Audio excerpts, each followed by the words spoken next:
BCGI 성경적 교회성장연구소의 명성은 목사입니다. 오늘은 미국 달라스에 있는 예담교회 이우철 목사님을 모셨습니다. 이 목사님 안녕하십니까? 안녕하세요, 목사님. 네. 목사님 아주 미남이십니다. 별 말씀. 어떻게 목사님은 어떻게 이 미국에 오시게 됐습니까? 저는 사실은 아프가니스탄 선교사로 한 4년 정도 사역을 했습니다. 그래요? 여기 오시기 전에? 예. 네. 그리고 선교사 마치고 미국에 네. 돌아와서 신학 학부 과정은 이미 한국에서 했기 때문에 네. 선교 파송받기 전에 네. 마스터 과정은 좀 미국에서 공부하고 싶은 마음이 있어서 그래서 94년도에 네. 지금 달라스로 오게 됐습니다. 그럼 달라스 어느 학교에? 저는 크리스웰이라고 하는 곳에서 MD를 했습니다. 그러셨어요. 예. 네.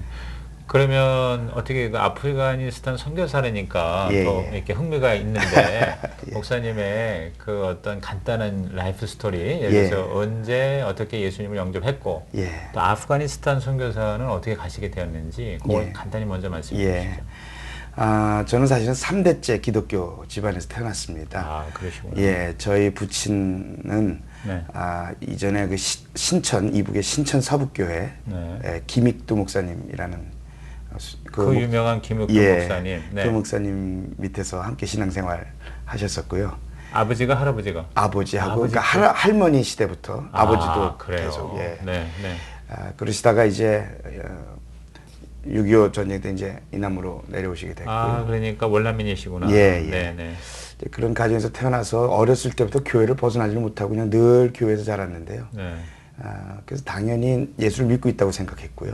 그런데 고등학교 2학년 때 CCC 하이스쿨 학생들만 하이 CCC 그 캠프에 참석을 했다가 예수님을 인격적으로 만나게 됐습니다. 만나셨고요. 예수님을 만난 이후 그래서 내 인생을 어떻게 살아야 될 것인가를 고등학교 2학년 때 진지하게 고민하기 시작을 했고요. 그런 차에 이웃에 있는 작은 교회였는데 미국인 선교사님이 오셔서 집회가 있었고요. 선교 집회 같은. 그 집회에 참석을 했다가 지구에는 아직 예수님에 대해서 들어보지도 못한 많은 사람들, 그들을 왜 책임 있는 삶을 사는 것이 그리스도인 삶이 아니겠느냐는 도전을 받게 됐고요. 그렇다면 복음을 듣지 못한 사람들을 위해 평생 좀 살아가고 싶다 하는 비전을 갖게 됐습니다.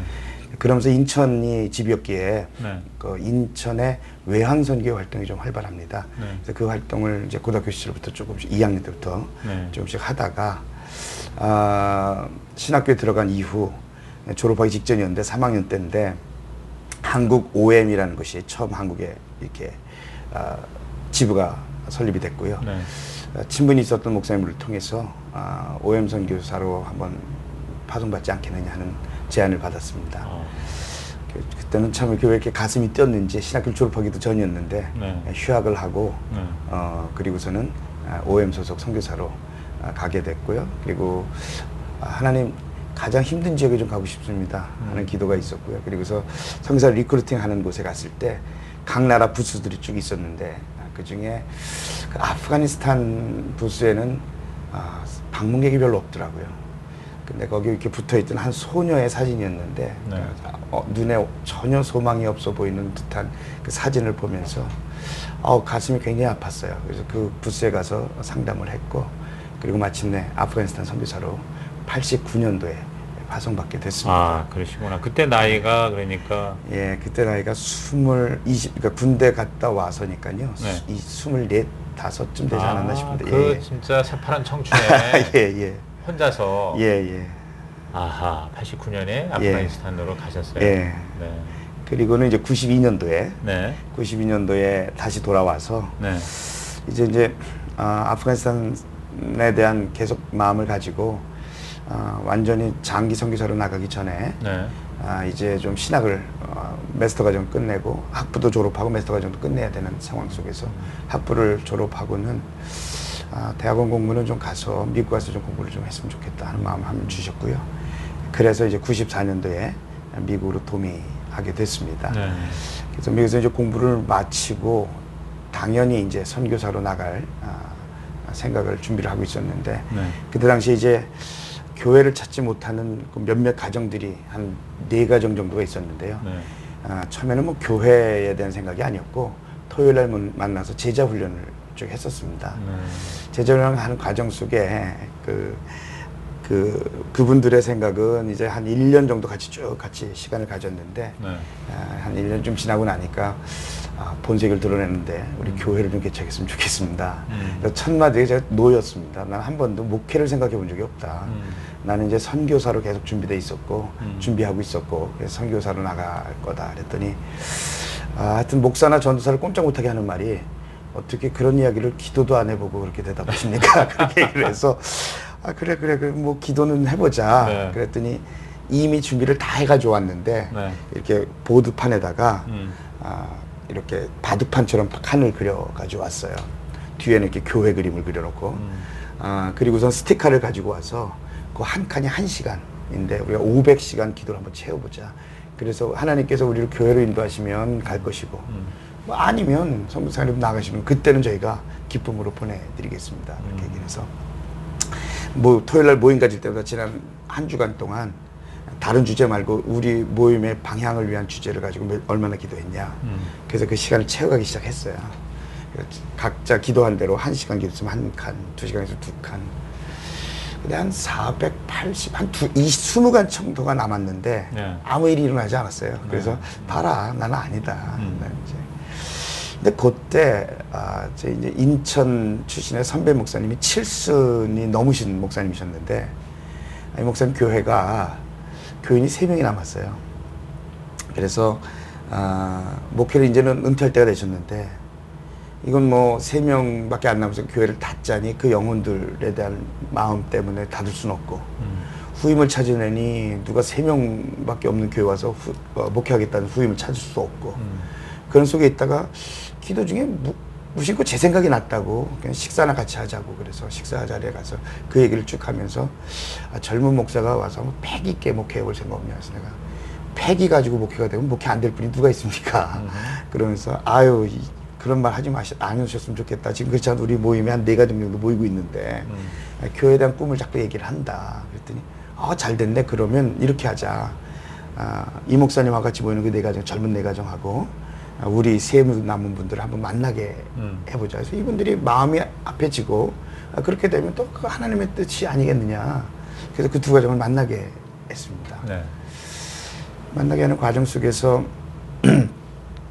제가 보기엔 전혀 매치가 안 돼요. 그러니까 저희는, 제가 나이가 그때 제일 많았고 30대 중반의 나이인데 제가 나이가 제일 많았고, 이쪽은 제일 젊으신 분이 67세였다. 이렇게 되고, 두 가족 둘이 만났는데 양쪽 그룹이 너무 좋아하는 거예요. 왜냐하면 이분들은, 연세 드신 분들 그룹은, 신앙생활 하면서 아이들 울음소리 들어본 지가 언젠지 모르겠다.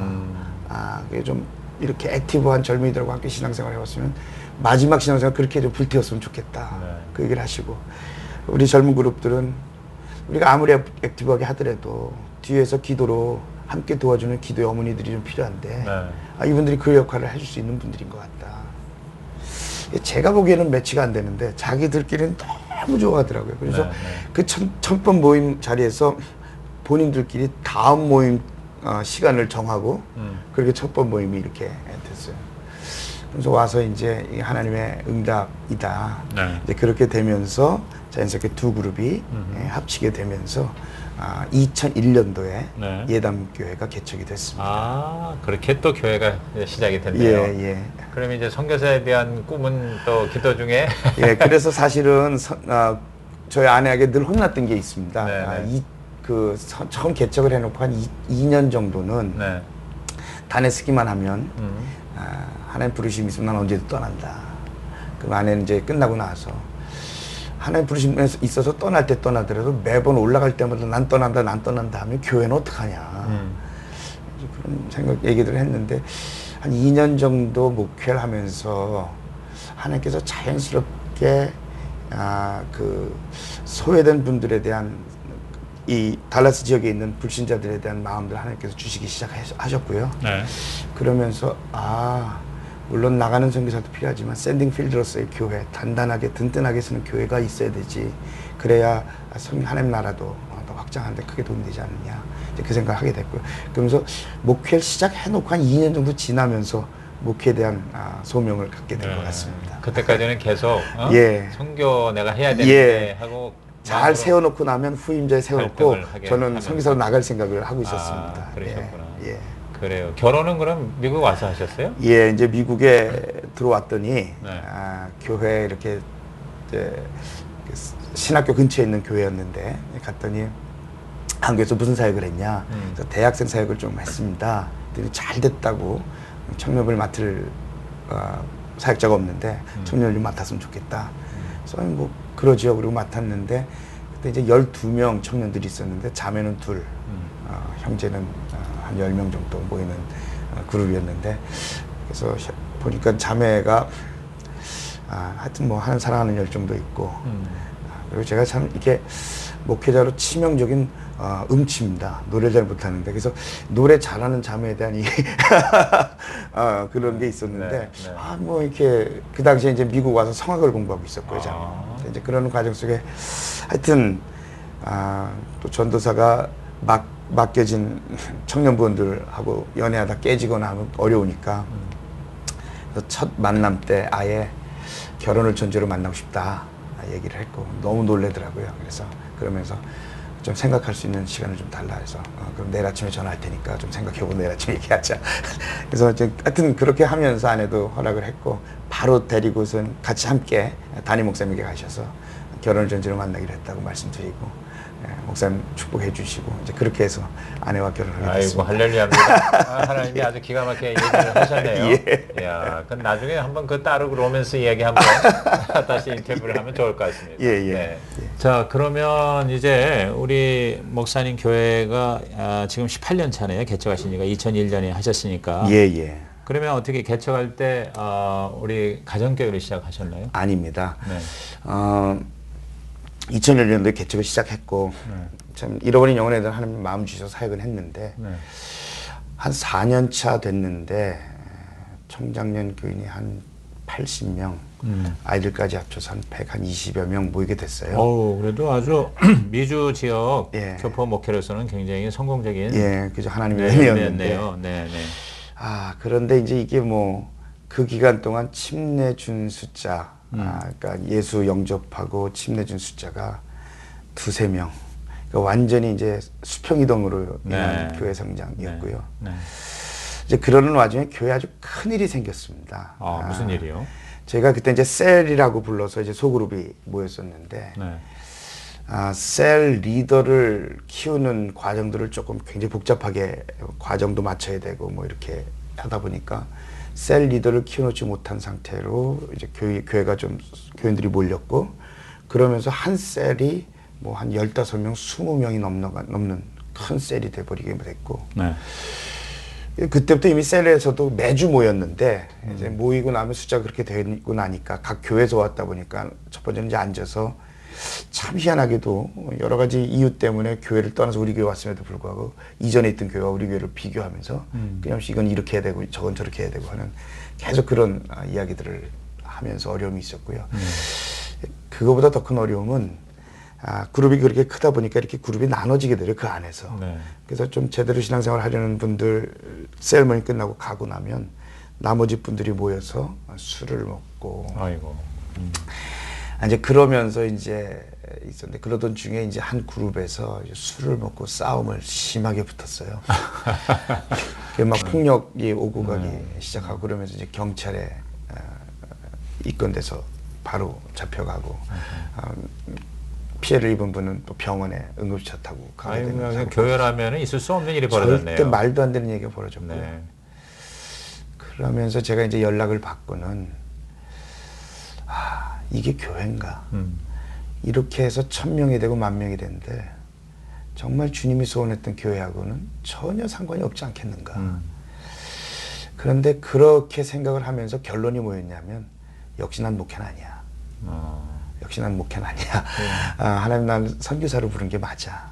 그래 놓고는 저희 그 해외 선교부 IMB라고 부르는데 해외 선교부에다가 선교사 허입 신청을 해놓고 이제 허입이 되면 교회에 광고를 하고 나는 이제 선교사로 나가겠다 결심을 하던 차였습니다. 플로리다에서 목회하는 친구가 평상시에 이렇게 연락을 주고받던 친구가 아니라 우리 동기 목사인데 연락이 왔어요. 그래서 요새 목회 어떠냐 그러면서 제가 행복해 죽겠다는 거예요. 행복해 죽겠대. 네, 나는 정말 죽겠는데 거기는 행복해 죽겠다 그래. 그래서 야 목회가 어떻게 행복할 수가 있냐. 목회는 고난의 길인데. 그랬더니 내가 가정교회를 만났는데 지금 가정교회 시작을 해서 교인들이 변하는 모습들, 영혼 구원의 모습들을 보면서 이게 진짜 목회다 하는 생각이 든다. 그래요. 그래서 그러냐 그러면서 제 얘기를 좀 했죠. 여차여차해서 나는 이제 좀 선교에 대한 준비를 하고 있다 했더니 너 선교를 가려고 하더라도 선교 나가서 스트래티지 전략이 필요하지 않냐. 뭘로 선교할 거냐. 그러니까 뭐 가정교회 해도 되고 안 해도 된다. 가서 한번 목회 세미나 한번 가보겠냐.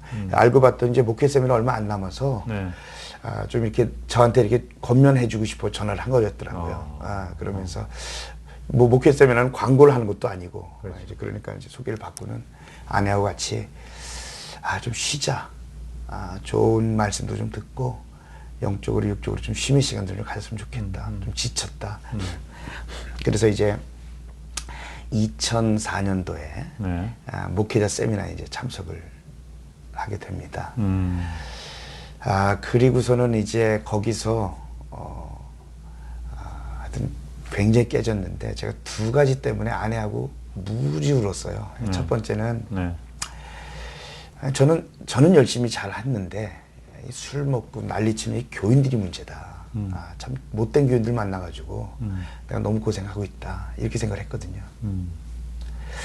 그런데 만나고 보니까 이 컨퍼런스 참석해서 하나님께서 마음 주신 게 뭐 있었냐면 네가 문제다. 너가 하여튼 이런 세미나 저런 세미나 다니면서 좋다는 건 다 적용해봤는데 교인들한테 정확한 블루프린트를 보여준 적이 있냐. 건강한 교회가 뭐고 주님의 소원을 이뤄드리는 교회가 뭔지에 대해서 분명히 보여준 적이 있냐. 없더라고요. 말로는 건강교회 얘기는 많이 했고 그렇지만 좋다는 프로그램 접목해서 하다 안 되면 또 다른 프로그램 또 돌리고 그렇게 한 4년 동안을 지내온 모습들을 보면서 이 소경이 소경을 인도했구나. 이게 참 그러고 나니까 오히려 저를 의지하고 따라와준 교인들이 고맙더라고요. 이제 첫 번째 깨달음이 그거였고요. 두 번째는 하나님의 비전, 잃어버린 영혼에 대한 이야기를 했지만 그것과 함께 제 어떤 개인적인 야심들, 교회를 성장시키고 영혼을 정말 영혼으로 바라봤느냐, 숫자로 바라봤느냐. 는 하나님의 질문 앞에 정확하게 한 영혼 한 영혼 영혼으로 바라봤습니다는 대답을 못 하겠더라고요. 그것 때문에 정말 많이 울었어요. 두 가지 때문에. 그러니까 가장 근본적인 문제를 하나님으로부터 타치를 받으셨네요. 그러니까 내가 문제였다. 그래서 그래. 하여튼 내가 선교사로 헌신을 했었는데 영혼에 집중하고 잃어버린 영혼을 찾아 구원한 일이라면 내가 사역하는 목회지가 선교지가 아니겠나. 그래 선교자 하트를 가지고 영혼에 집중하는 사역을 한번 해보자. 결심을 하고 돌아왔습니다. 그때 이제 운영위원들, 그때 이제 집사님들이 세워지기 전이어서 운영위원이라고 불렀는데 5분 리더들이 있었어요. 모아놓고는 막 흥분해서 제가 받은 애들 나왔는데 5분 중에 찬성한 분이 한 분도 없었어요. 그리고 이제 참 재밌는 건 휴스턴 교회는 서울 교회가 워낙 탁월하다 보니까 휴스턴 지역에 있다 이사 오신 분들은 일단 휴스턴 서울 교회에서 하는 거에 대한 거부감들이 있어요. 그러니까 서울 교회가 아닌 교인들이 경우. 그러니까 5분 중에 한 분이 휴스턴에서 이주해 오신 분이었고 뭐 사정 내막도 모른 차 아주 굉장하게 이게 거칠게 반대를 제대로 알지도 못하고 서울교회 가정교회에 대한 부정적 편견을 가지고 있던 분이 운영위원이에요. 그러니까 영향을 준 거예요. 다른 분들에게 들어서는 알고 있어요. 알고 있지만 그거 하겠다니까 못하게 하는 겁니다. 반대하는 거지. 그래서 제가 목회 지금까지 하면서 딱 한 번 그렇게 했는데 그럼 한 번만 더 기도해보고 다음번 우리 집 운영회의 때 다시 한번 얘기를 하자. 그리고 저도 이제 금식하면서 기도하기 시작했고 일주일 후에 다시 이제 모임을 갖고요. 다시 꺼냈는데 똑같아요, 반응이. 그래서 제가 사표를 제출했어요.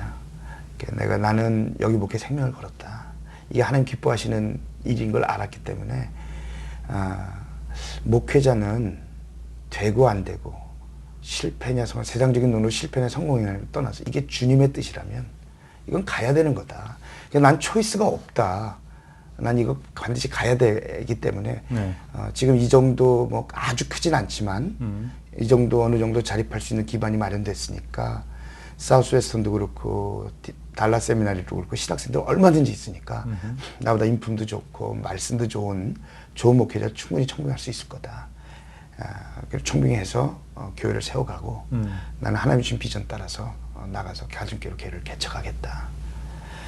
이제 그리고서는 저는 이제 집으로 돌아왔어요. 근데 운영위원들이 그래도 영적으로 굉장히 성숙하신 분이셨던 게 그리고서 이제 모여서 자기들끼리 목사님 이런 적이 한 번도 없었는데 왜 이러냐? 왜 이렇게 여기 목숨을 거는 거냐? 그럼 도대체 뭔가 있지 않겠느냐?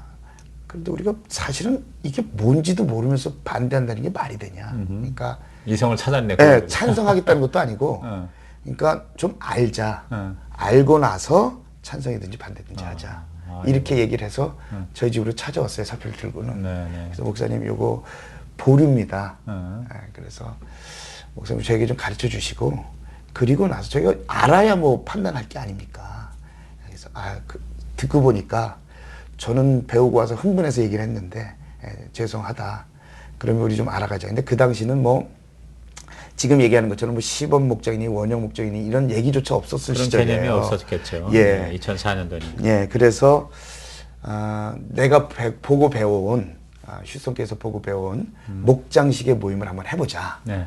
그래서 그 리더들 데리고 저희 집 오픈해서 식사하고 모임, 그러니까 지금 좀 나눈 모임을 한 것이 아니라 최 목사님 책, 구역조직을 가정교회로 바꿔라 하는 책, 평신도 목회로 세워주는 가정교회, 그 책을 가지고 스타디를 한 주간 동안 읽어오고 챕터를 가지고 와서 건강한 교회에 대해서 함께 쉐어를 하고 이제 그런 형태로 1년 정도를 쭉 했어요. 와, 1년 동안요? 예. 그래서 정말 잘하셨네. 그러니까 예. 뭐 원형 목장, 시범 목장은 아니지만 예. 오히려 더 강력하게 예. 가정교회에 대한 정확한 이해를 할 수 예. 있는 스타디 그룹을 저는 그 리더가 가정교회를 정확하게 이해하지 않는다면 가정교회 제대로 쓸 수 없다고 생각을 했어요. 아유, 우리 목사님 스마트하시네. 아유, 아닙니다. 아니, 세미나 한 번 하고 그렇게 예. 강력한 결단을 하신다는 것도 대단하고. 예. 왜냐하면 사실은 아무리 충격을 받아도 많이 망설였을 거예요. 근데 예. 단번에 그냥 예. 그렇게 하고 예. 그다음에 또 그렇게 또 마음을 오픈한 분들하고 1년 동안 했다는 건 너무 잘하신 것 같아요. 제가 볼 때는. 네, 그렇게 하셨어요? 1년 준비하셨어요? 예, 예. 그래서 모임을 갖고 한 6개월쯤 되니까 참석했던 분들이 목사님 집에만 모이는 게 좀 부담스럽다. 그래서 그러면 마음 주실 때마다 뭐 정기적으로 안 돌아가도 괜찮으니까 마음 주실 때 오픈해라. 이제 그러다 보니까 이제 그 운영위원 집에서도 오픈이 되어지고 자연스럽게. 예, 그렇게 이제 시작이 됐습니다. 그리고 나서 하니까 그 5분에다가 이제 한 2분 정도 더 리더급이 되신 분들을 조인을 해서요. 7분 정도가 모였었는데요. 그때 부부가 같이 했어요? 아니면 부부가 남자들만? 같이 했어요. 부부가 같이 했어요. 그러면 다 합해서 한 12명, 12명이, 그러니까 싱글이 하나 있었고요. 하나가 있었고, 나머지는 다 가족이었고요. 그러니까 11명 정도가 모였었죠. 예. 근데 그렇게 하고서는, 마치고 나서, 그 휴스턴에서 오셨다는 그분 빼고는 다 한번 해보자 하는 분위기가 됐어요. 근데 여전히 그분이 조금 반대를 좀 하셨고, 그래서 두 번째 단계는, 이게 목사하고 같이 스타디 하는 것도 굉장히 중요하지만 현장을 보지 않고는 이건 이론에 불과하다. 그렇죠. 그러니까 평신도 세미나를 좀 참석했으면 좋겠다. 그래서 그 7명, 다 가족이 다 가진 못했어요. 어떤 분은 목자만 갖고 아기가 있는 집들은 뭐 그래서 그때 참석했던 숫자가 9명이 이제 밴을 빌려서 달라스 휴스턴은 뭐 3시간 반 정도 거리니까 그렇죠. 밴을 빌려서 휴스턴 서울교회 평전 세미나 참석했습니다. 참석했구나. 그래서 이제 기도 제목은 그 반대하는 그분. 이분이 목소리가 굉장히 큰 분이에요. 교회는 이 목소리 큰 분이 좌지우지하는 경향이 좀 있거든요. 그래서 하나님 이분이 변화돼야 됩니다. 이제 그리고 보냈는데 하여튼 휴스턴 서울교회에서 다들 너무 크게 은혜를 받았어요. 근데 이분은 삐딱한 마음을 가지고 참석을 했기 때문에 최 목사님 강의가 아무리 좋아도 마음이 열려지지 않은 상태이기 때문에 이 은혜를 못 받았던 거예요. 근데 이분이 이제 목장 방문을 갔는데 목장 방문을 가서 휴스턴 교회 목장들이 뭐 다 그렇게 영어군이 계속해서 일어나고 이러는 건 아니거든요. 근데 그 목장이 좀 이렇게 정체기인 목장이었던 것 같아요. 근데 거기 들어가서 이렇게 얘기를 했는데, 들어갔는데, 거기 있는 분들 보니까 그래도 사회에서 어느 정도 지도급 되는 분들, 그런 분들이 앉아 있었는데, 첫 시작을 뭐 골프 친 얘기를 하다가 하지 말라고 하는 스포츠 얘기를 시작을 했는데, 막 한참 얘기를 하다가 이렇게 보니까 옆에 손님이 와서 앉아 있거든요. 그러니까 이렇게 보더니 그 목자님 하는 얘기가, 우리 교회는 다 잘하는데, 우리들은 조금 날라리예요. 이렇게 얘기를 하는데, 이 말에 은혜를 받으셨어요, 이분이. 왜 그러냐면, 사회적으로 굉장히 성공하신 분들이고, 그리고 일반 교회 같으면 뭐 헌금 생활 잘 하시는 분들이고, 그렇다고 자기 목소리를 내는 분들도 아니고, 일반 교회 같으면 굉장히 훌륭한 교인들인데, 이분들이 어떻게 이런 이야기를 하나. 이제 그런 생각을 하시면서 이 가정교회 좀 저력 있나?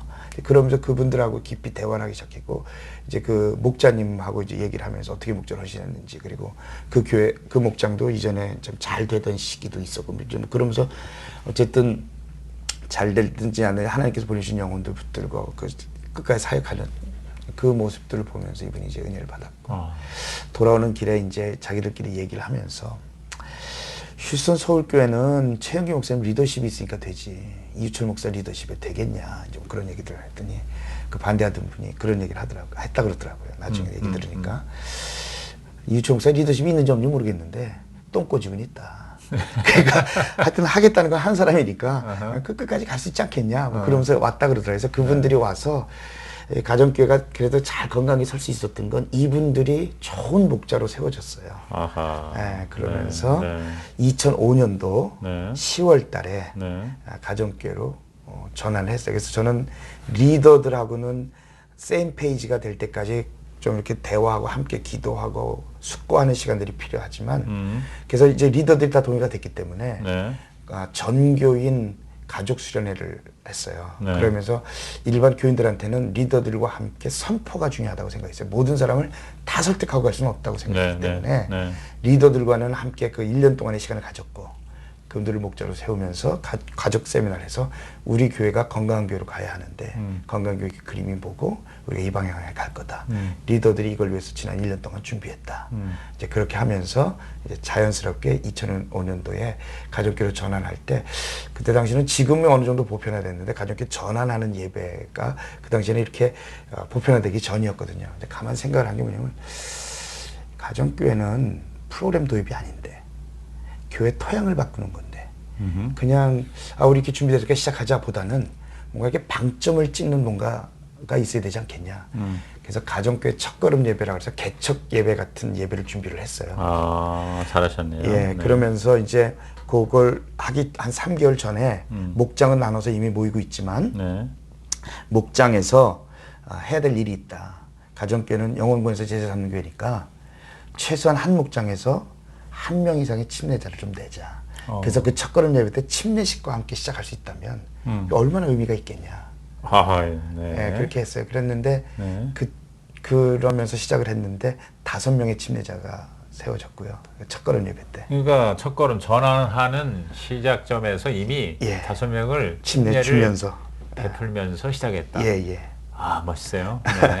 그래서 은혜 중에 했고, 그 다음에 최영기 목사님과 몇몇 목사님들에게 영상으로 축하 영상 좀 보내달라 해서 영상도 들었고요. 2부 순서는요, 그 나눠줬던 목장들에게 과제를 준 게 뭐냐면, 침례자 한 사람을 어떻게든지 전도를 하자는 거고, 두 번째는 당신들의 언어로 가정교회 봉지를 좀 준비해봐라. 연극을 해도 좋고, 뭐 영상을 만들어 와도 좋고, 찬양을 해도 좋고, 그래서 만들어 와라. 그래서 장기자랑 비스름하게 목장별 발표를 하자. 그래서 유쾌하고 하지만 의미가 있는 시간을 좀 가져보자. 그래서 2부 순서였는데 그게 굉장히 아주 히트였습니다. 우리 그룹 중에 어떤 분은 이제 어떤 목장에서 목자님이 영상을 하나 만들어 와서 틀어줬는데, 마켓 가서 뭘 사가지고 와서 한 손에 이렇게 들더니, 파래김도 아닙니다. 돌김도 아닙니다. 가정교회는 섬김입니다. 뭐 이러면서 그렇지만 가정교회 핵심이 뭐냐 하는 것들을 배우기 시작했고요. 또 어떤 목장은 발레를 전공한 자매가 나와서 아주 우아하게 발레를 하기 시작하면서 한 사람 한 사람 목장 식구들이 따라 나와서 어설프게 발레를 따라하기 시작하다가 점점 익숙하게 발레를 합니다. 그래서 발레리나가 뒤를 딱 돌면서 가정교회는 보고 배우는 제자 훈련입니다. 뭐 이런 것들. 이제 그러면서 재밌고 웃고 즐기는 시간이었지만 그러면서 가정교회가 어떤 메시지를 가지고 담고 있느냐 하는 거에 대해서 분명하게 좀 줄 수 있어서 이제 그러면서 가정교회 첫걸음 예배를 네.